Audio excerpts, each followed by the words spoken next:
Hello everyone, this is another Transformer review. This time it's a cyberverse figure of Crowbar, and as you can see he's a small car, a little bit like I suppose a little armoured car, quite unusual design, has small paint applications like almost like police lights with red in one wing mirror there and blue in that wing mirror, and a little bit of silver applied here and there for lights and on the bumper, and also the obligatory Decepticon logo on top, and a little bit of red on the back there to simulate the lights.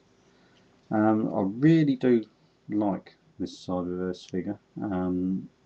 He's one of the newer wave from the Dark of the Moon, and as I said in one of my previous videos, this was actually put on my birthday cake a while back, and it was a nice little surprise, and it's actually one figure that I hadn't actually come across, so it was even better. I'll transform him now. It's quite a simple transformation, as most of these cyberverse figures are.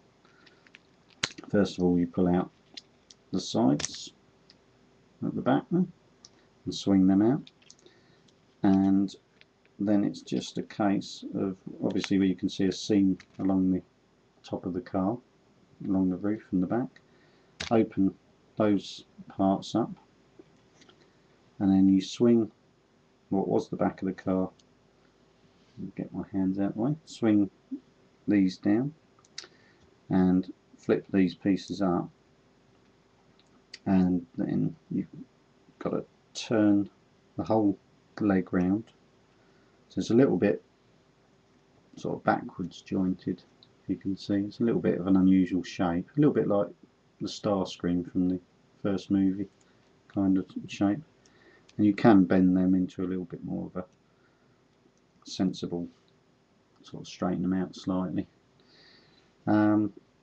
These side bits obviously become the arms, and there's actually very little you actually have to do to those, but obviously you can see the head now of the figure, and all you do is you take the front of the car and swing it down to form his chest, like so, and then that brings the arms a bit more in proportion. Now one of them obviously is designed so it can hold a weapon there, but obviously that's more with the play sets of the cyberverse figures. Now it's quite a tall cyberverse figure. It's a lot taller than a lot of, most of the normal ones. As you can see, I'm even having to move the camera up a little bit to get him all in. But one thing that I am sort of really impressed with is the level of detail and moulding detail. If I pull it in tighter there and the camera's picking it up better, you can see all of the fine detail like wiring or piping along the top of his shoulders.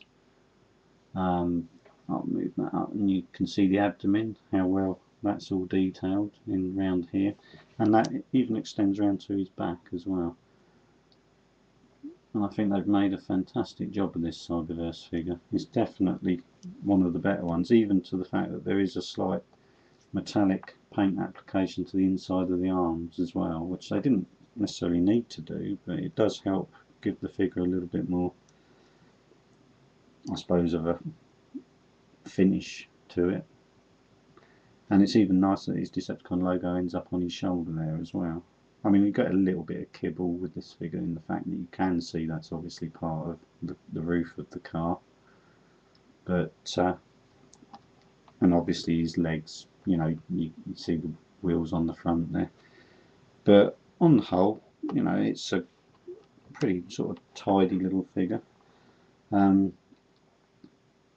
Obviously not greatly jointed, although it's ball jointed on the arms, he's got no elbow sort of movement there, so it's all just straight up and down. Leg movement's better, you've got knee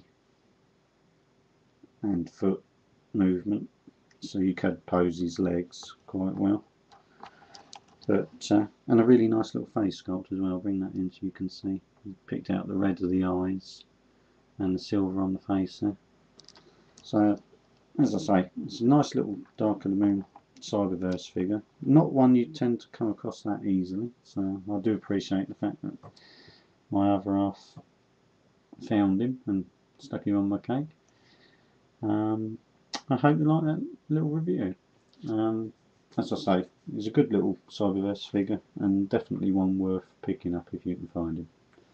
Okay, I'll see you again for another review.